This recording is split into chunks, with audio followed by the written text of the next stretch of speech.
Welcome to Beyond the Blacktop podcast, where we dive into all things OHV. Paul, how you doing today? Doing awesome. Glad to be here.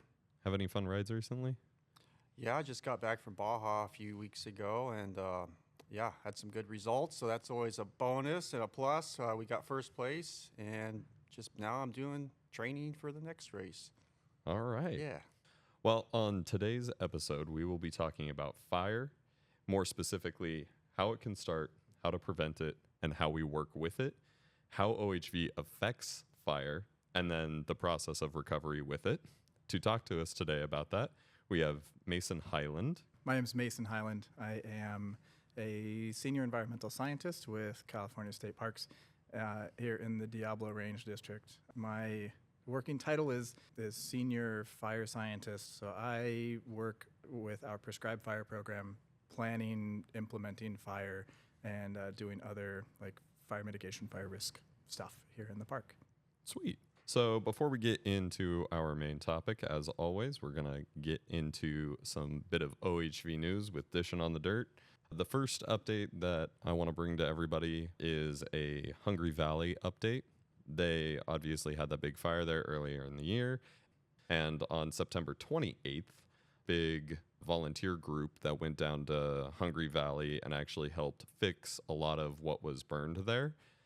I believe there were about 230 volunteers who went down and helped fix a whole bunch of different stuff.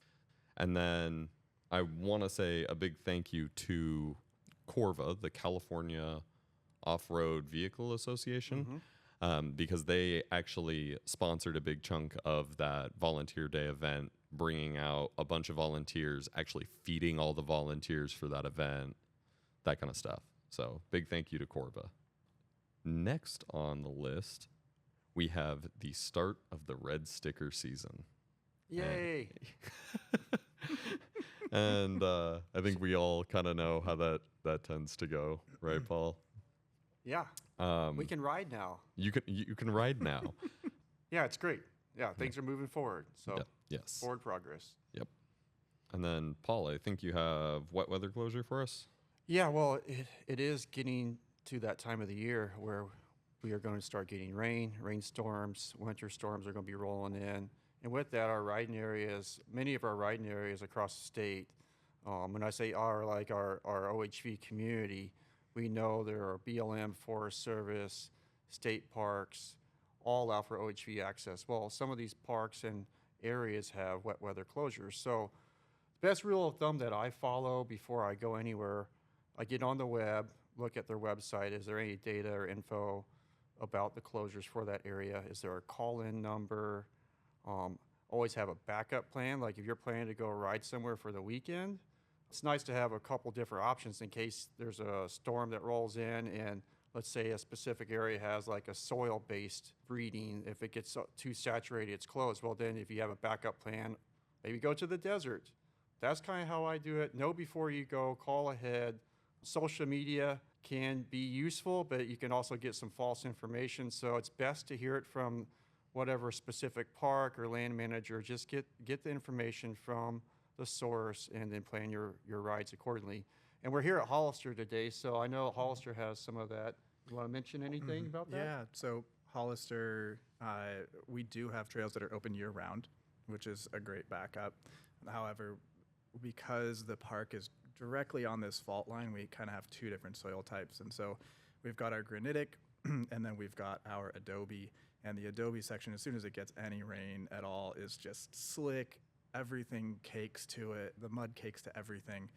You can't even really ride. You can't even ride. Yeah. It's not even possible. Yeah. And I think one of the times that's kind of the bigger issue is like figuring that out in the springtime when people are out, they're ready to ride, things are nice and green. It's it's starting to dry up. We get some sunny weather and it's like, oh, the adobe's still closed. It's because the adobe soaks up so much water and it just stays wet for so long that we can't get in there to fix things up after we get rains. And so we get washouts all the time over the winter.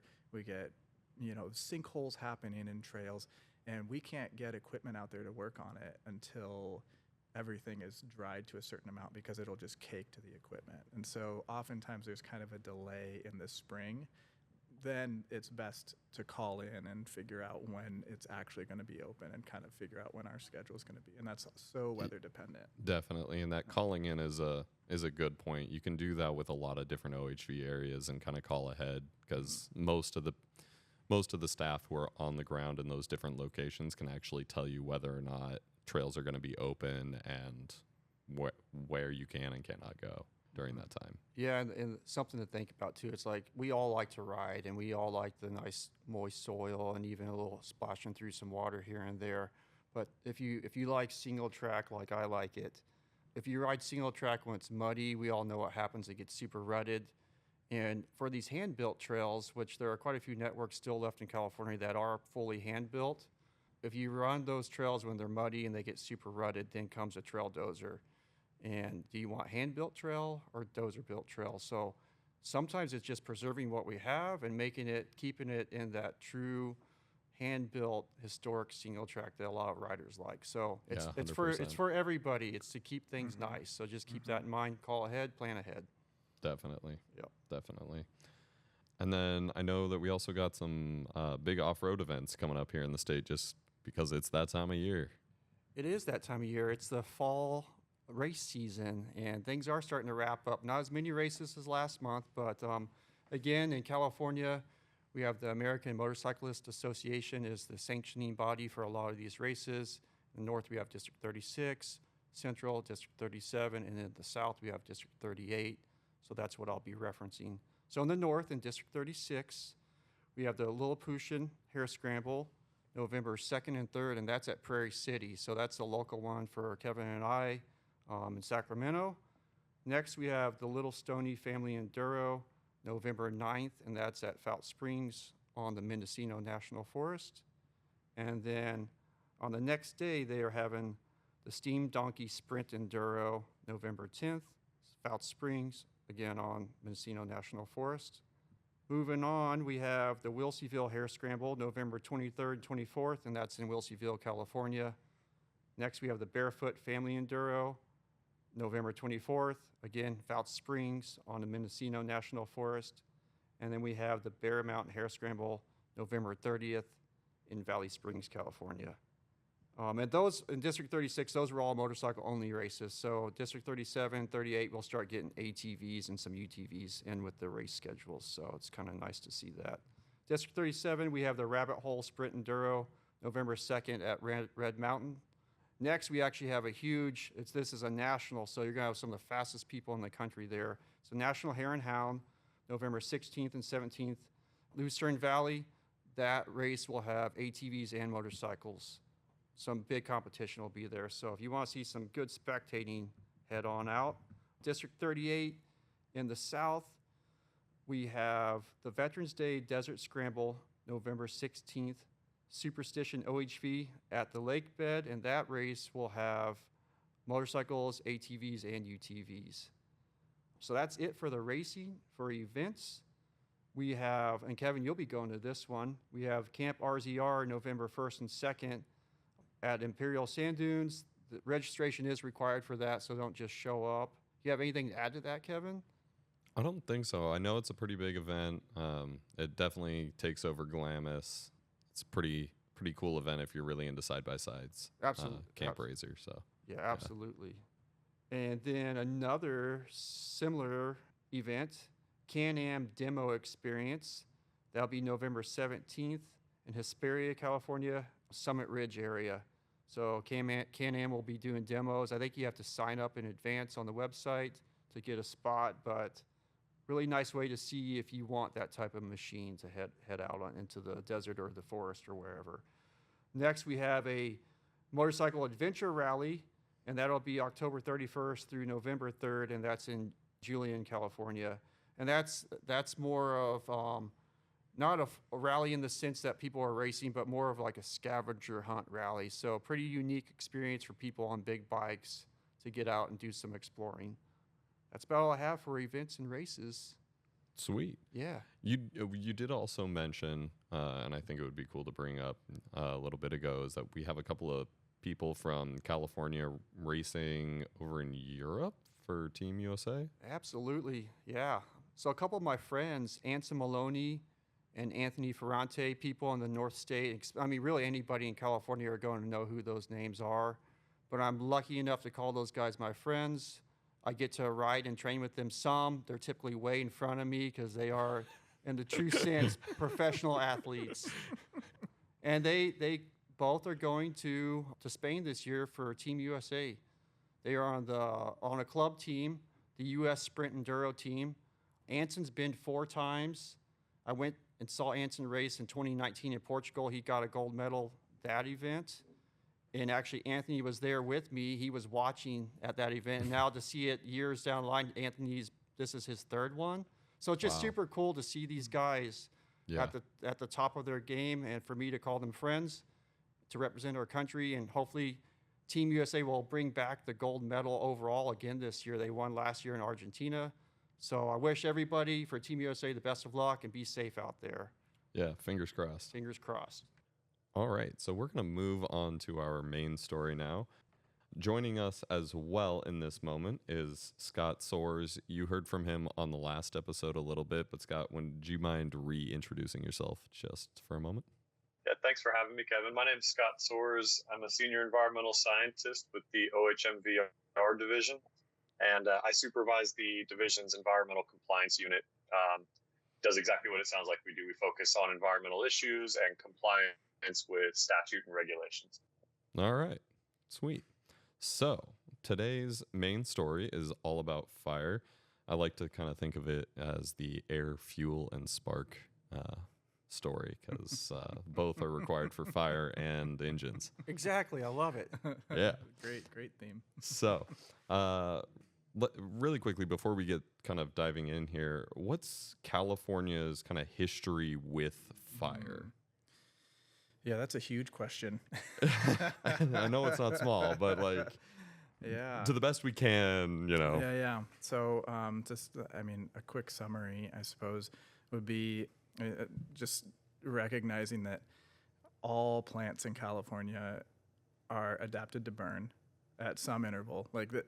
Originally, indigenous people had been burning for thousands of years, tens of thousands of years, and everything was adapted to fire at some regular return interval, depending on what vegetation type it was. And when California was colonized, indigenous people were prevented from burning, and it was stopped entirely.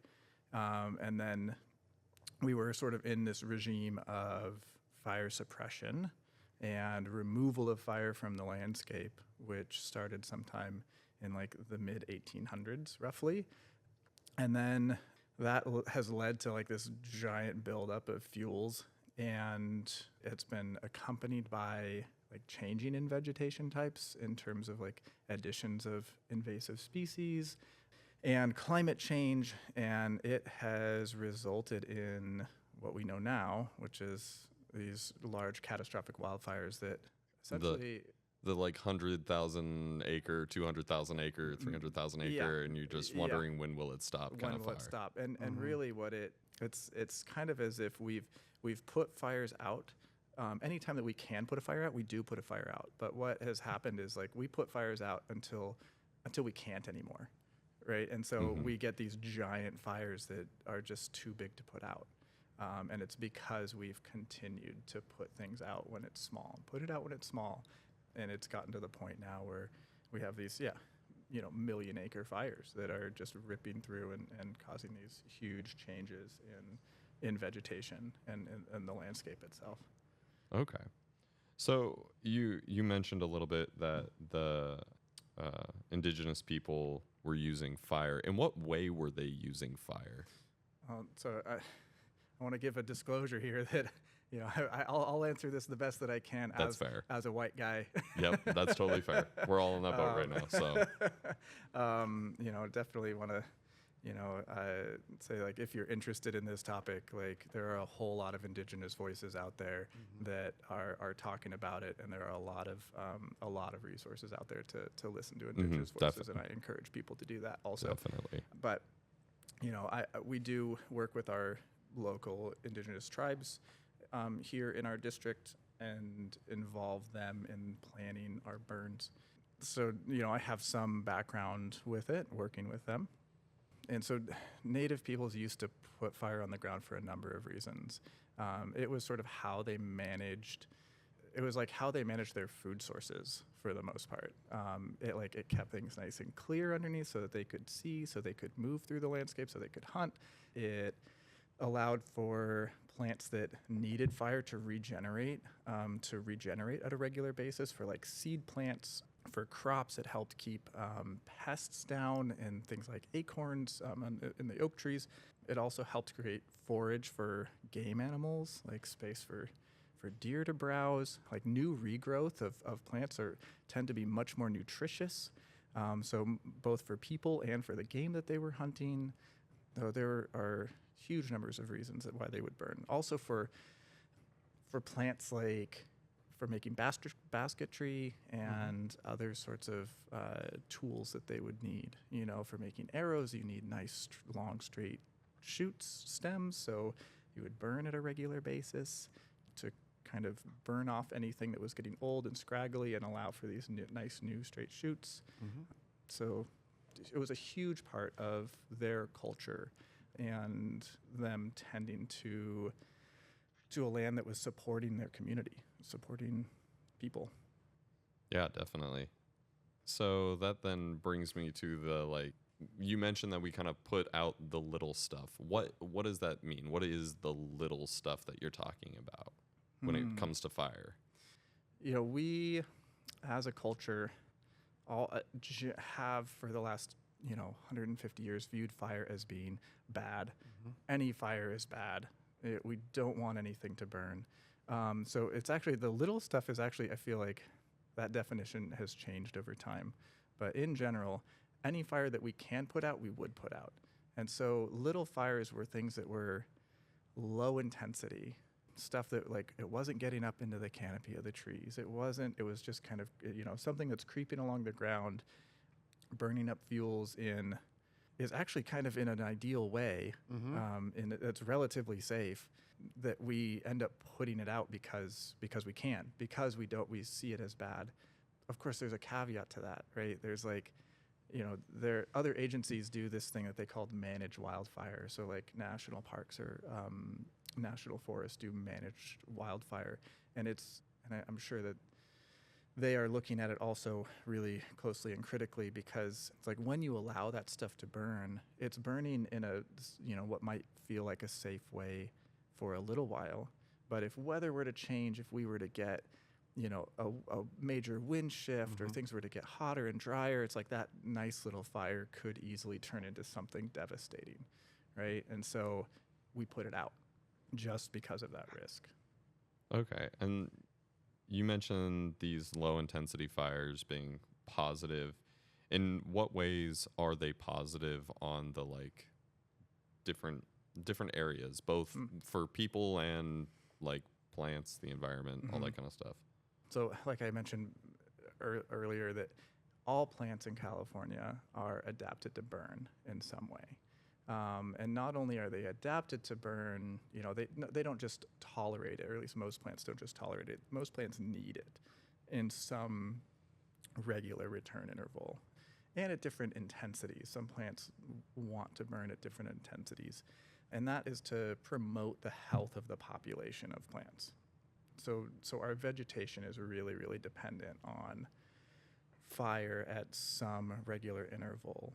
Regular fire, low-intensity fire, also helps keep our fuel loads down. And when I talk about fuels, I'm talking about vegetation, plant material that's able to burn. Those are the things that carry the fire.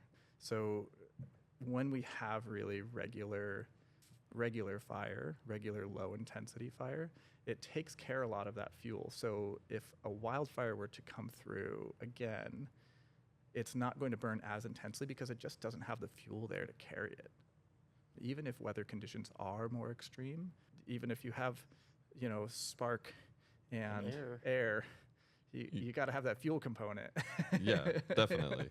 And if that is lower, No matter what your spark and your air do, you're not going to get the same intensity. So when you're looking at these kind of we'll call them low intensity fires, what are like the ideal return intervals? Is that like, does that make sense? Mm-hmm. Is everything just vastly different? Is that another loaded question? That's another loaded question. Okay. Everything. Well, I mean, there are some, like, I can generalize a little bit, right? So there's like certain things require like stand replacements, what we call stand replacements. So certain things require like really intense heat and really intense fire to. What would be an example of that? So like chaparral, so like manzanitas, chamise, ceanothus, like all your super brushy stuff, like it's adapted to burn like a minimum of every 30 years. Some research is showing that it shouldn't burn, maybe every like 80 years or 100 years. And it just takes a really long time for enough fuel to build up in those plant communities because they grow so slowly and because they're so spread out. The arrangement of the fuel is so spread out that it just can't carry fire earlier on.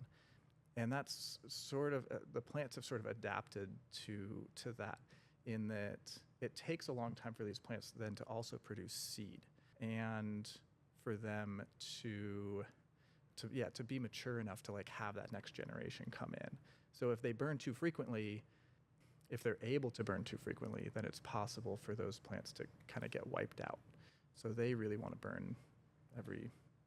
That makes sense from like I call them like manzanita fields. I worked with the Forest Service for a long time in California, and like you can tell those manzanita fields are like 30, 40 years old, Mm-hmm. and a lot of times they are really thick and overgrown and probably, Mm-hmm. like you say, need to burn. Mm-hmm. Yeah. Yeah, they're ready. Yeah. And at that, it's like you burn it once, and it wants to burn really hot. It's really thick, it's really dense, it burns really hot.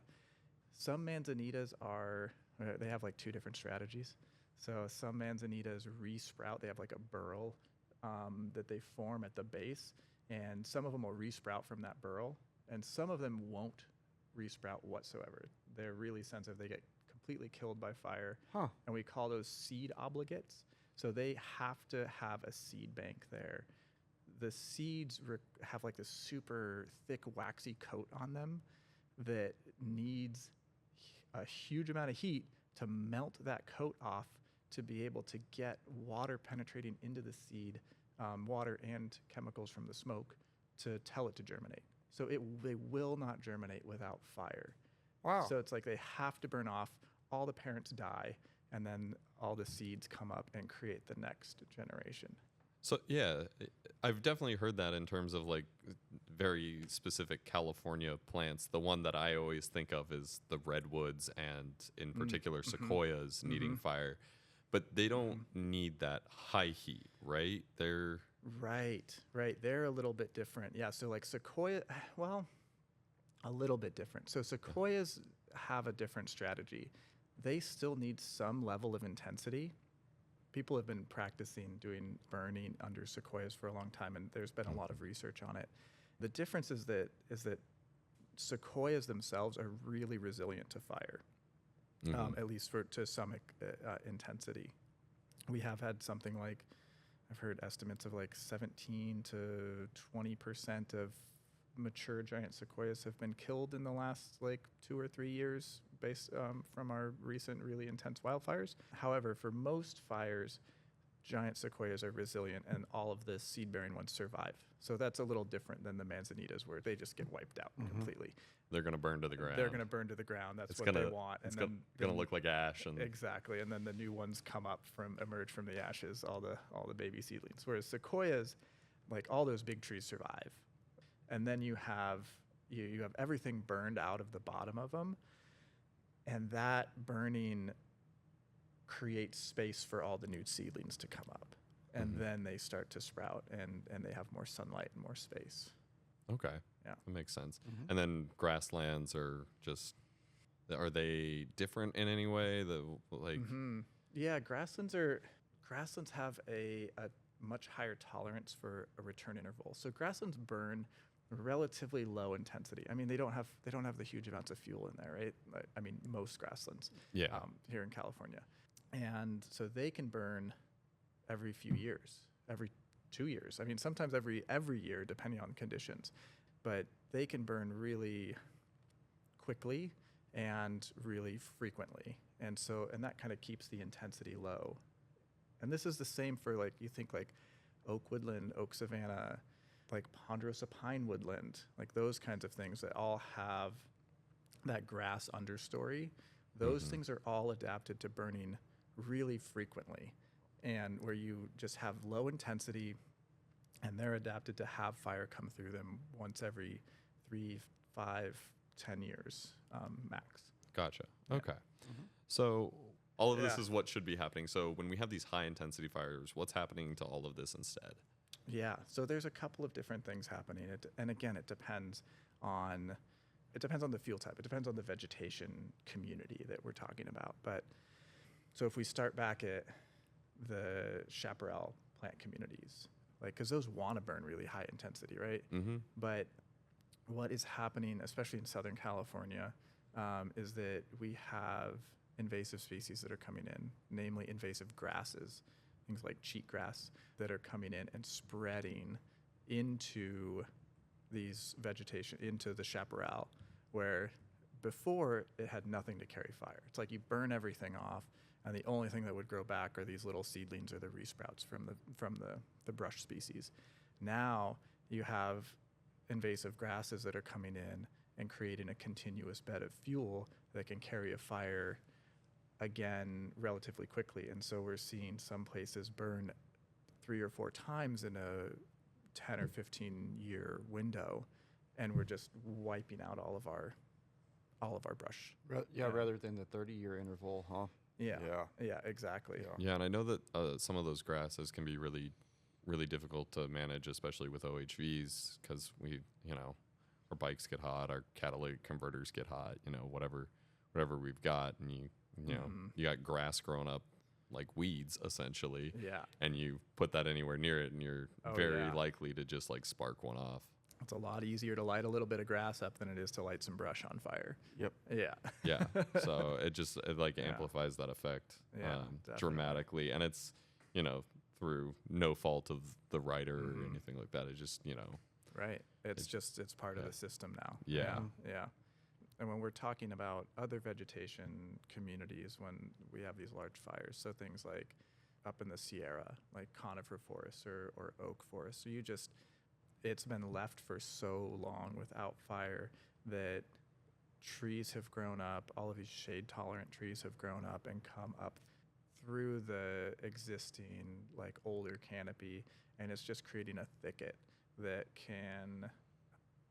it really is like a tinderbox, and it allows fire to get into canopies, and under the right conditions, you can have just entire forests wiped out. So instead of fire staying low, staying down on the ground, it just blows through entire tree canopies and wipes everything out. And you can see that in a number of places, like what was it? The Carr Fire outside of Redding, or like Dixie out Fire. of Lassen, the Dixie Dixie Fire. Fire, Yeah. What was the one that happened in the El Dorado National Forest a few years ago?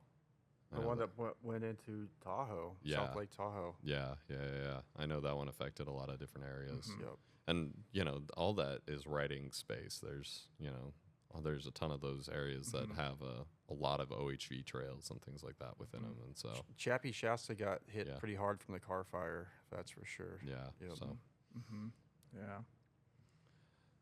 so we have the more low intensity, or at least the ones that were managing the intensity of the fire on, and then you've got these much more negative high intensity fires, which kind of brings me to my next thing, which is we've kind of heard about what's happening above the ground. What's kind of happening below the ground, Scott?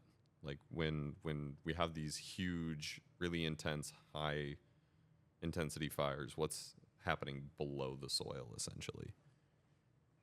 Yeah, there are a number of effects that happen from some of these, really hot high intensity fires, especially if they recur frequently in one area. In some cases, you can have what's called like hydrophobic soils be created by that, and that you've burned the soil so hot, you have a thick ash layer on there, you start to lose the water retention ability of the soil. So the porosity, you could think about it like that.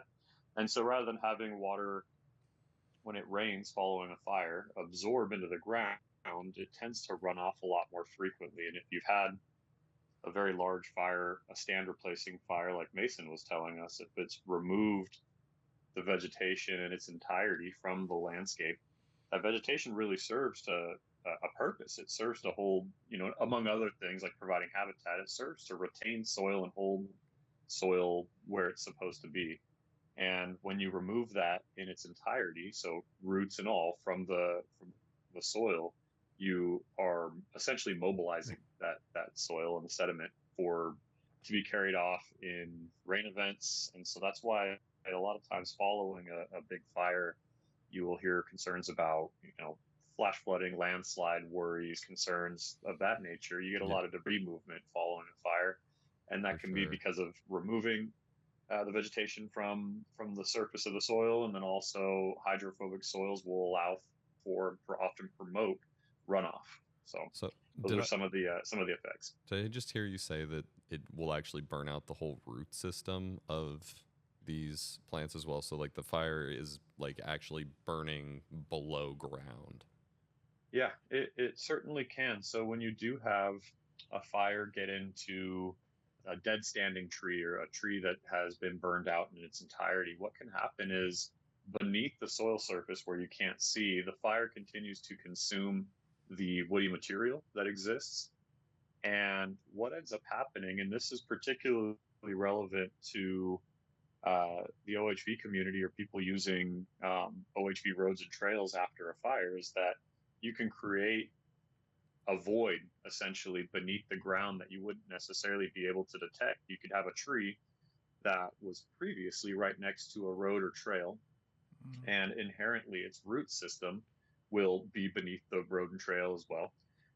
And the fire can often consume its root system, the bowl of the tree in its entirety, and make the soil vulnerable to collapse. A lot of times, if you're in an area right after a fire, you have to be very careful not to step into these kinds of, you have to identify these kinds of weaknesses in a road or trail where you see like a burned out tree next to a road, because oftentimes you can drive over that and that area there'll be a void essentially beneath the surface of the road that you're on, and can collapse. They can stay, and Mason can probably touch on this better than I can, but in some cases, the fire that's carrying beneath ground can carry on for, up to weeks after the fire's been essentially stopped. Yeah, weeks or months even. Yeah. I know that some prescribed burns in redwoods in Santa Cruz have popped up on the wrong side of a control line up to 2 months after the fire went through. So they were burning in redwood understory, and a root caught on fire and then pops up. It burns all the way underneath the control line, totally subterranean, undetected, just to pop up again and start a fire on the wrong side of the control line. That's wow. Okay. Hey, and Scott, I want to circle back on what you were talking about, identifying these stomp holes and things. So when these mega fires come through OHV areas, something that I used to do, I would go out and burn area emergency response teams, and I would ride the entire OHV network and identify these problem areas like Scott was talking about. And for the riders out there, those things need to be fixed before you can return back to the OHV area. So some of the delays, or is like what's happening out there, well, people are fixing major issues with trail systems. So just be patient. Yeah, definitely.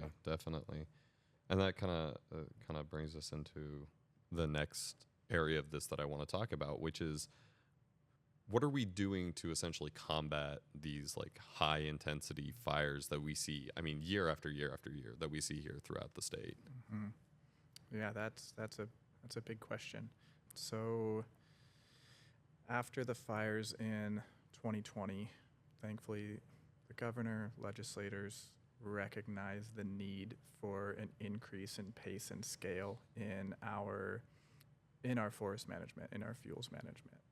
And so with that, they created funding for a wildfire forest resilience program, and state parks received a bunch of that funding, and OHV is matching some of that in OHV parks, and we are increasing our fuels program. We're increasing the amount of treatment that we do, and generally treatment looks like doing prescribed burning of some kind.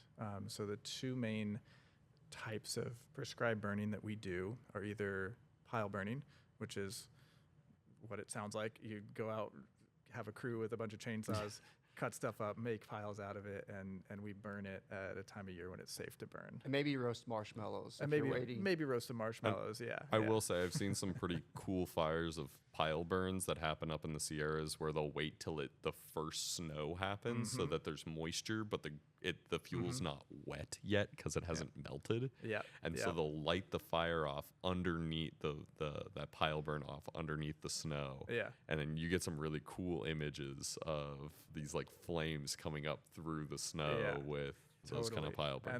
And then it's totally safe, and we're consuming that. There's no way that fire is going anywhere because you've got the snow all around you. Yeah, right? exactly. Any little thing, any little ember that spits out and drops, it's falling on top of snow. It'll just melt, put it out. Exactly. But the fuel's dry underneath it. So here we have like thick craft paper that we use. So like these giant rolls of paper, and we just cover our piles with paper, and we wait until it rains.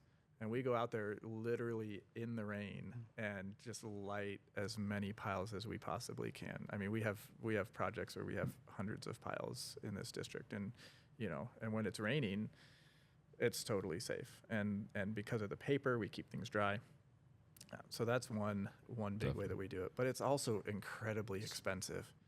Yeah. So, it takes huge amounts of money to hire those crews, to hire people to go out there and cut these things. And it's really time intensive. So we can't really treat huge amounts of acres that way. So we do our priority areas that way. We do these buffers along roads, trying to create fuel breaks to help control, or at least have potential control lines for large wildfires when they come. So what's the other way then? Yeah, so the other way is what we call broadcast burning, which is simply lighting the vegetation on the landscape as it stands and just letting fire carry through the landscape. So how are you planning for that? What are you doing to make sure that that's not just like running away? Yeah, that's a good question. I think that's the number one question I get when I talk with people about this. And there are a handful of ways that we do it. I mean, first of all, we're doing this all with certified staff, trained staff, following national standards. We are doing this under permits through CAL FIRE and through our air quality control boards for smoke impacts. And we're implementing everything under a burn plan, which the burn plan outlines all of the different preparation that you need. It outlines all of the different fire personnel, engines, hose, all of those details. It outlines contingency planning. So who are you, if something were to happen, who are you going to call, how many people need to be there and available. It talks about how you're going to light things and under what conditions you're allowed to light things. So the first step of controlling it is preparation, where we go through, we pick our plot, we figure out what control lines we're going to do. We figure out how big those control lines need to be based on the vegetation that's there. And we prep all of those ahead of time. Then we figure out how many people need to be there. So we model the fire behavior under certain conditions to see what the fire might potentially do. So higher, lower humidity, higher, lower heat, wind, all of that. And we have modeling software that tells us how fast is the fire going to move under these conditions, and what are our flame lengths going to be. And then it can also model, say we have 4 engines and 2 hand crews. are they able to catch it if it gets out? And the Mm-hmm. software is able to tell us what we need to be able to catch it if it gets out. That's awesome. It's pretty sweet. Yeah. That's really cool. Yeah. So we put all of those things into place. We figure out exactly, the temperature, humidity, the fuel moisture is another big one. Like how much moisture is in that dead grass or those dead logs. Yeah, definitely. And then wind speed. And then you just wait for the day. And then we just wait for the day. Yeah. Wait for the day. Hope you can burn that day. And hope everything falls into place. Exactly. You're Yeah. just sitting there waiting for the right weather conditions, and then you just run out of the office. Well, I mean, there's a lot more. Yeah, you have to get everybody in place ahead of time and be like, okay, 2 weeks from now, there's maybe a weather window, and you notify everybody and see if everybody's on board. If everybody's on board, then you watch the weather really closely, and then maybe 5 days ahead of time, and you're like, okay, it's still looking good. Notify everybody. Okay, are we still good? Is everybody still on board? Okay, good. And then you call up your air quality board and you say, hey, 5 days from now, what do you think? And they have meteorologists that'll look and tell you and be like, okay, yeah, I think we're gonna get good smoke dispersal. And that's to keep the smoke from going into communities and bothering people and all that kind of stuff. So exactly, yeah, air quality is a really important thing, and some of these fires can put up a huge amount of smoke, even though it's significantly less smoke than what would be put up in a wildfire, because under these low intensity burns, we are burning less fuel generally, so you don't have as much particulate matter that's being put in the air. It can still settle. It can still settle, exactly. Yeah. It can funnel down if you have an inversion layer, where the air mass is sitting on top of a town, in a valley. You can really impact the quality of the air in these different areas, and so we want to avoid that the best we can. Okay. Okay, so we have kind of how we make sure that these fires don't happen. When they do happen, I want to talk about recovery from fire. So let's jump backwards really quickly, because I do want to talk about recovery from these large fires. Mm-hmm. What are the steps that we're taking from the point where the fire is no longer in that spot to, people can now be back on the trail? OHVers are actually able to get back onto the trail. What's happening there? Mm-hmm. Yeah, the first step is an assessment for safety. Like Paul, you mentioned, you go and ride those trails and look to see where there are repairs that are needed. Whether it's rock rollout or there's ash pits there from burned out roots, or it's snags that could potentially fall on trails. The trail is slumped. The slump, yeah. Especially the year after, once you get some rain on it, like Scott had mentioned, hydrophobic soils and erosion issues. So the very first thing is, after the fire is out, and it's been confirmed to be out, then all of those assessments happen for safety for riders. And once those are completed, then we would go in and start to do those repairs the best we can. And some areas might be fine to ride on right away, and some of them might not. And so that's just a call for that particular park, that particular management area, to whether or not it's possible to open those spaces. Like Scott had mentioned, the vegetation and those soils are tied together. Erosion and vegetation are really they impact each other. So when there is no more vegetation, you get a lot more erosion.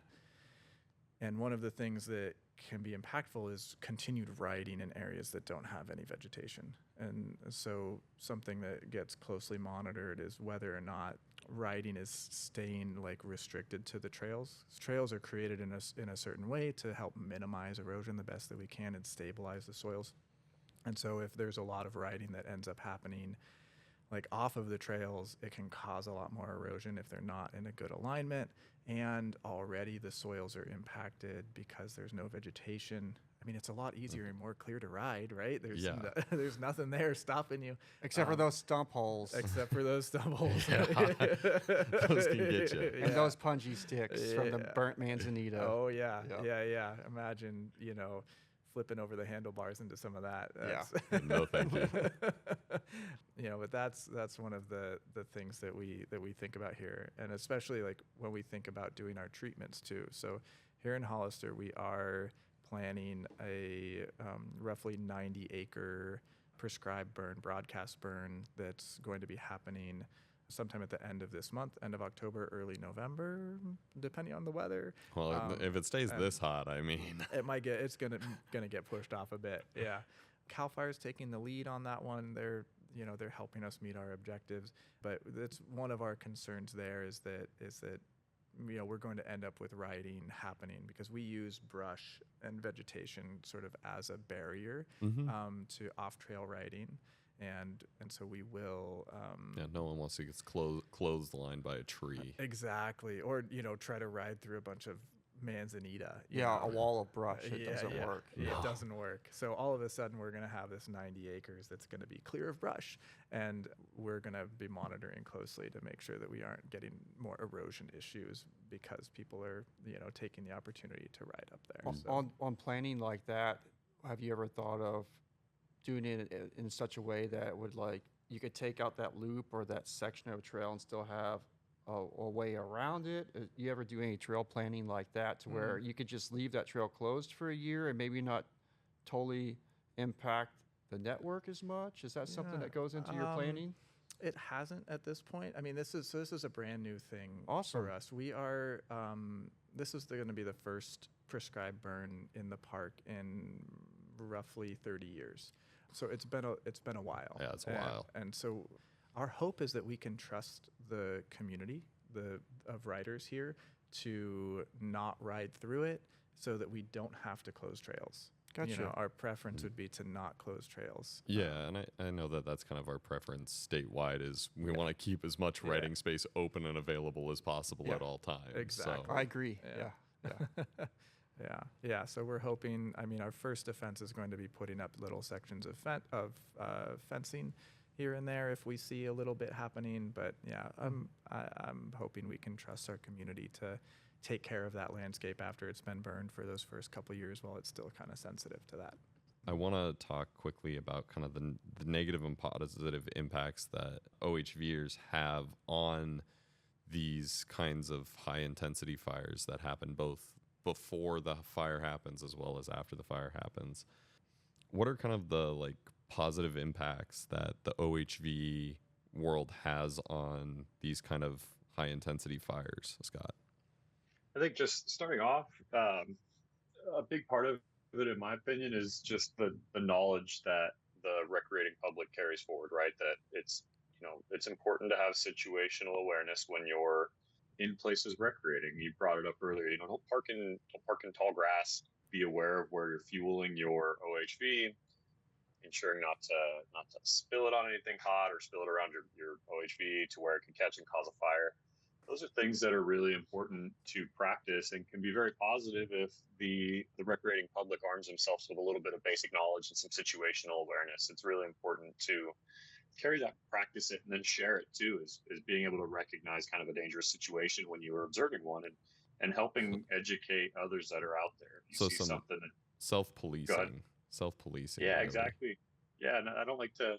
It's just kind of other user education is kind of how I like to frame it. Yeah, definitely. But, the community, making sure that the community is spreading the information within their own circles and not just kind of staying insular with an individual. Right. I know, Paul, you write all the time. Is that something that you see, something that's pretty common, or?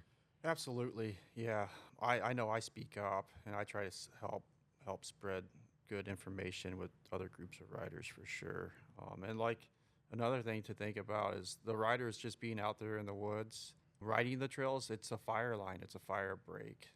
So OHVs have a positive impact in these areas by just having that trail be there and be open and clear of vegetation. Is that something that these fire crews are able to actually utilize as they're able to easily access them? Yeah, definitely. At least some of them. I mean, single track trail hand crews can utilize in certain conditions, but yeah, just having so many points of access is huge.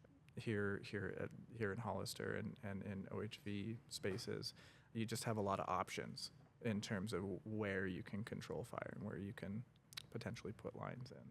So, Yeah, definitely. You mentioned erosion a lot as one of those things that we're looking at really early on. mm-hmm. How are we controlling that? Are we able to control that? With our lower intensity fires, so in prescribed burning, you just don't see as much of that. It just doesn't. You don't get the high heat that cooks the soil in such a way that it turns it hydrophobic. Even in higher intensity burns, like what we're trying to do here with burning brush, even then it's still not as intense as these wildfires that are going through and cooking everything. So for the most part, we just aren't seeing the kinds of soil impacts that in prescribed burning that you do in wildfires. So thankfully we don't have to think about it a whole lot, and really the only soil impact is going to be from OHV use afterwards, which I think we're going to be just fine at mitigating. Gotcha. And then lastly, how can OHV users reduce their likelihood of actually starting one of these fires? I know Scott touched on it a little bit, but I feel like there's a couple of kind of major things. Yeah, maintenance on your vehicle. For starters. For starters. Don't neglect it. Don't neglect it, right?